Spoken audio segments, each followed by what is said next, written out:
యేసుక్రీస్తు నామంలో పరిశుద్ధాత్మ ఆశీర్వాదమును ప్రతిరోజు చూస్తున్న వారికి హృదయపూర్వక వందనాలు తెలియజేస్తున్నాను.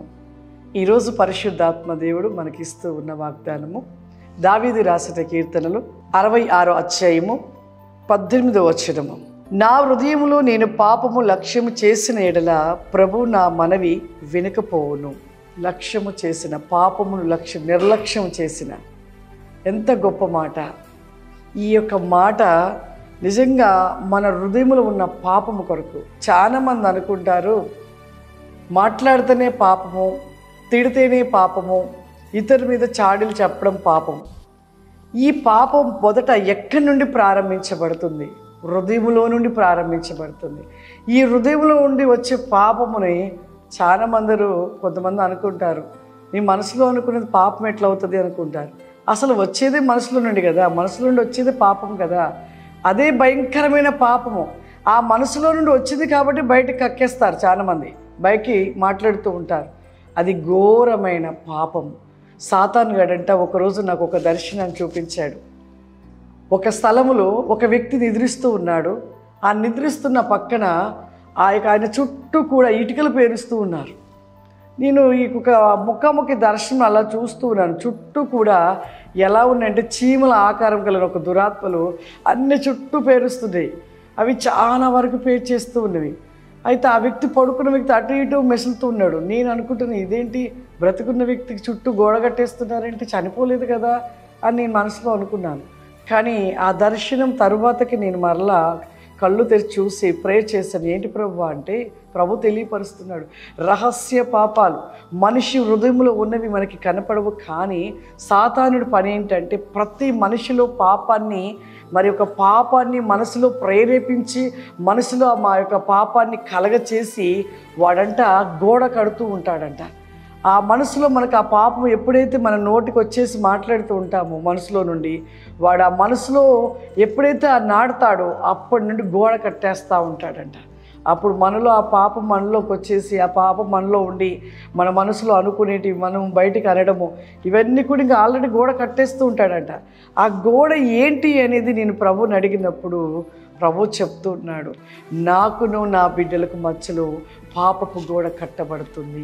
ఆ గోడ కట్టడానికి సహాయం చేస్తున్నవాడు అపవాది. ఆ గోడ అనబడిన ఆ పాపము మనిషి హృదయంలోనికి మరి వచ్చినప్పుడు మనిషి అనుకుంటున్న ఆలోచనలు, ప్రవర్తన, క్రియలను బట్టి ఆ గోడ పూర్తి కాబోతూ ఉండగా నాకును నా పిల్లల మధ్యలో ఆ యొక్క పాపము గోడ నిలిచి ఉన్నదని ప్రభు చెప్తుంటే నాకు గొప్ప ఆశ్చర్యం అనిపించింది.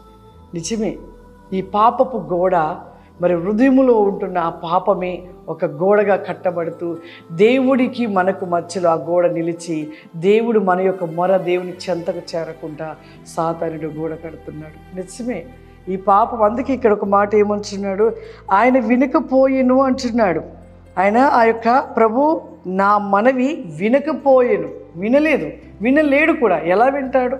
ఆ గోడ నిలిచి ఉన్నాక ఆ పాపమును బట్టి మనం ఎంత ప్రార్థన చేసినా దేవుని చెవులకు వినపడక, దేవుడు ఆ యొక్క మొరను వినక, దేవుడి యొక్క సన్నిధికి చేరకుండా ఉండటమును బట్టి మన జీవితంలో ఇంకా కూడా సాతాను ఉచ్చులో పడిపోతున్నాం, సాతానులో చిక్కుపడిపోతున్నాం పాపమును బట్టి.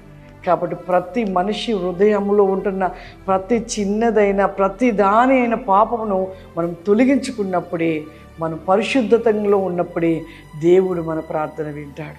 నీతిమంతుని మొర దేవుడు ఆలకిస్తాడంట, పరిశుద్ధుల మొర దేవుడు ఆలకిస్తాడంట. పాపంతో నిండిన వారి యొక్క మొర ఆలకించడు.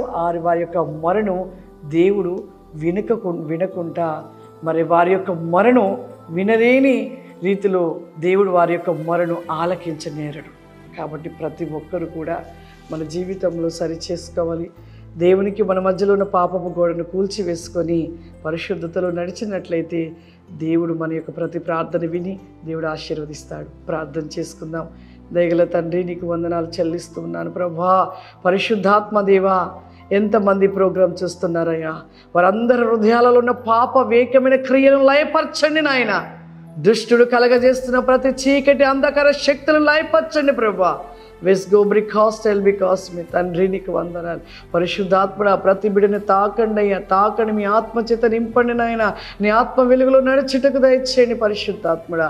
వెస్ గో బా ఖనాందిలి సి లబాదిరి లోరాబాసి ఖమాందర్ కోరి ఖమాందిరి మోదాసి ఖావురి బ్రిస్టెల్ బికాఫ్ లైక్ ఎనీ ఫ్లవరీమా. ప్రతి బిడ్డని మీరు దీవించండి, ఆశీర్వదించమని యేసుక్రీస్తు నామమున నడిచిన తండ్రి, ఆమేన్. God bless you.